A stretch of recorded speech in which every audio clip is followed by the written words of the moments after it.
You, जी और हुआ ने एक विशाल पक्षी पॉट बनाया जिसमें 7 नग्न लड़के लेटे थे।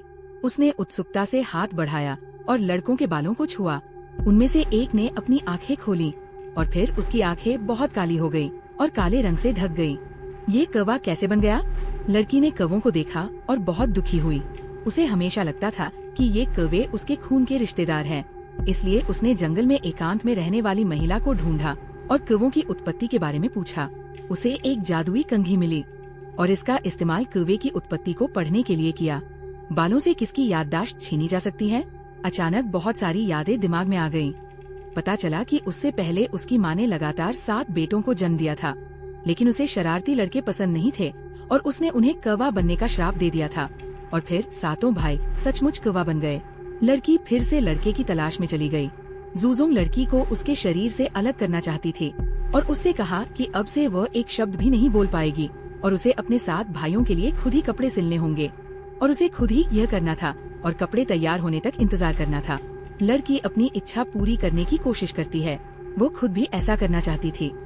आगे का घोड़ा कांटों से भरा हुआ था जिससे उसके शरीर पर गांठें पड़ गई थी, लेकिन अपने भाइयों को घास पर लटक कर उड़ते देख उसे असीम प्रेरणा मिली और उसने रात में अपनी गाड़ी खींची।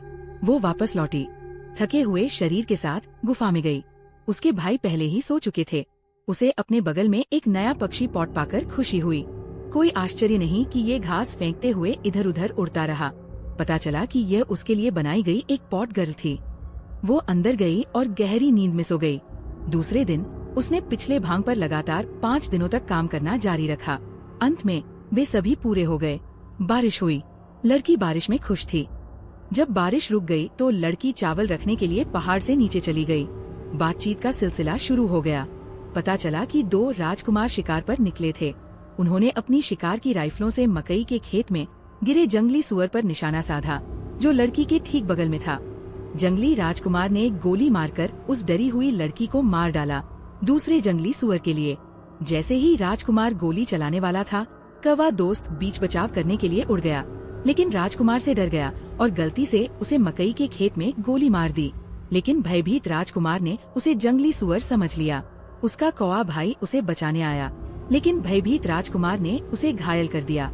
लड़की आई और अपने घायल भाई को उठाकर भाग गई। राजकुमार को बुरा लगा और वह दूसरे राजकुमार का पीछा करना चाहता था जो बकवास कर रहा था, इसलिए उसने गोली चला दी। लड़की ने अपने भाई को गले लगाया और चुड़ैल को खोजने के लिए दौड़ी। सौभाग्य से ये अंधेरा था और उसका भाई एक मानव रूप में बदल गया जो लड़की के लिए अपने भाई का इलाज करने और उसकी जान बचाने के लिए सुविधाजनक था। लड़की को इस बारे में उत्सुकता थी कि चुड़ैल क्या है। जब उसने किताब पढ़ी तो उसे लड़की का अतीत याद आ गया, इसलिए वह चुपचाप किताब लेकर उसके पास पहुंची। पता चला कि चुड़ैल मूल रूप से एक राजकुमारी थी। जब वो गर्भवती थी तो उसका पति युद्ध में लड़ने के लिए बाहर गया था और युद्ध में मारा गया था। उसे समय से पहले जन्म देने के लिए प्रेरित किया गया था, लेकिन उसे उम्मीद नहीं थी कि उसने जिस बच्चे को जन्म दिया वह एक बिल्ली थी। उसे लगभग एक राक्षस की तरह पीटा गया था, लेकिन उसे छोड़ दिया गया। पास से गुजरती लड़की ने अपने भाई को गले लगाया और उसे अलविदा कहा। उसे कपड़े बनाने के लिए वापस जाना था, इसलिए उसने भीगी हुई भांग को बाहर निकाला और उसे सूखने के लिए रख दिया। अप्रत्याशित रूप से राजकुमार वहाँ आ गए और उन्होंने शादी कर ली। यद्यपि हम बोल नहीं सकते थे, फिर भी हम अप्रत्याशित रूप से एक दूसरे से बातचीत करने में सफल रहे। लड़की ने घायल राजकुमार का हाथ लपेटा और राजकुमार के हृदय को छू लिया। वह भी उससे प्रभावित हो गया। तब से राजकुमार समय समय पर लड़की के पास आकर उसे फूल और मीठे फल देता था और उसकी मदद भी करता था। दोनों लोगों के बीच संबंध तेजी से आगे बढ़ रहे थे। एक तूफान आने वाला था। लड़की ने उज्जवल के बारे में सोचा। उनके घोड़े के जूते पहनने का समय नहीं था। वे अपने घोड़े को वापस पहाड़ पर ले जाने के लिए बारिश में जल्दी से नीचे गुफा में उतरे। हालांकि लड़की को तेज बुखार था। उसके कुछ भाई वापस मानव रूप में आ गए और उसे गले लगा लिया, जबकि अन्य ने उसे चावल से ढकने की पूरी कोशिश की, लेकिन इसका कोई फायदा नहीं हुआ। हताश होकर कौवा राजकुमार को खोजने के लिए उड़ चला और राजकुमार ने कौवे के बताए मार्ग का अनुसरण किया। गुफा ने बेहोश लड़की को बिना कुछ कहे महल में वापस ला दिया, लेकिन वह इससे बहुत असंतुष्ट थी और उसने जोर देकर कहा कि राजकुमार लड़की को बाहर ले जाए। जब राजकुमार ने बात की तो उसे नहीं पता था कि रानी ने देखा कि वो बोल नहीं रही थी। राजकुमार ने अपना मूड बदल लिया और लड़की की परवाह नहीं की। दूसरा बेटा चला गया और लड़की बुखार उतरते ही कपड़े बनाने वापस चली गई। लेकिन राजकुमार अपने पिछले सारे अनुभव लेकर वापस आया और लड़की के सामने शादी का प्रस्ताव रखा। ऐसे दयालु आदमी को मना कर दोगे? उसने खुशी खुशी इसे स्वीकार कर लिया। लेकिन रानी की साजिश भी उसके पीछे लग गई। रानी 3 दिन में बच्चे को जन्म देने वाली थी, लेकिन वह चाहती थी कि उसका बड़ा बेटा उसके सबसे छोटे बेटे को खोजने जाए। बेटा इंतजार करना चाहता था, लेकिन रानी ने जोर देकर कहा कि वो तुरंत चला जाए। लड़की और रानी महल में रात रुके। लड़की के कमरे में मैं उस बच्चे की देखभाल करती है जो पैदा होने वाला है। लड़की एक किताब पढ़ रही है और रानी के अतीत के बारे में उत्सुक है। अप्रत्याशित रूप से ये चुड़ैल के अतीत से संबंधित है। ये पता चलता है कि रानी लड़की की भाभी है। जब चुड़ैल गर्भवती थी तो उसने भी गर्भवती होने का नाटक किया। जब प्रसव का समय आया तो राजकुमार के भाई से छुटकारा पा सकती थी और राजकुमार के उत्तराधिकारी को जन्म देने का नाटक कर सकती थी। जब लड़की ने ये देखा तो वो हैरान रह गई।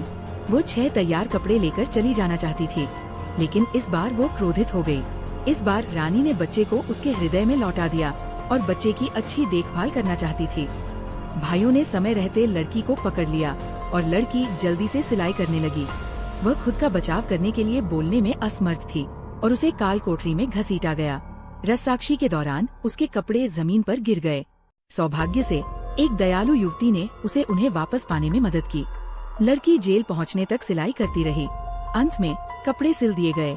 आखिरी क्षण में कौवा भाई आग जलते हुए देखने के लिए उड़ गया। उसने प्रार्थना की कि वे फिर से मनुष्य बन जाए। बुराई में सभी ने देखा कि लड़के, उनके शरीर, क्रैब हाउस के कपड़े वापस बदल गए हैं। रानी ने लोगों का दिल जीतने की कोशिश की, लेकिन राजकुमार जल्दी वापस आ गया और बेटी बच्चे के साथ दिखाई दी। उसने बेटे से रानी की याददाश्त जांचने के लिए किताब का इस्तेमाल करने को कहा। पता चला कि रानी राजकुमार को मारना भी चाहती थी। भारी बारिश हुई और लोगों ने सोचा कि ये भगवान की इच्छा है। अंत में केवल उसके पास अपने भाई को भगाने का विकल्प था, लेकिन बाद में वह गर्भवती हो गई और उसे चिंता होने लगी कि लड़का उसके अपने बच्चे की स्थिति को खतरे में डाल देगा। इसलिए वो उसे पत्थर मारकर मार डालना चाहता था, लेकिन राजा ऐसा करने के लिए बहुत उत्सुक था। अतीत में लड़के को बचा लिया गया था, लेकिन राजा की मृत्यु हो गई थी। सदमे के कारण उसे भौंकने में समस्या होने लगी थी। अब जब सच्चाई सामने आ गई है तो उसे रानी ने कैद कर लिया है। चुड़ैल द्वारा इसे उसके सिर पर रखने के बाद लड़की राजकुमार और उसके साथ भाइयों के साथ शानदार तरीके से घर लौटी। पिता ने उत्साह से अपने बेटों को गले लगाया और माँ ने खुशी के आंसू बहाए। परिवार आखिरकार खुशी खुशी फिर से मिल गया।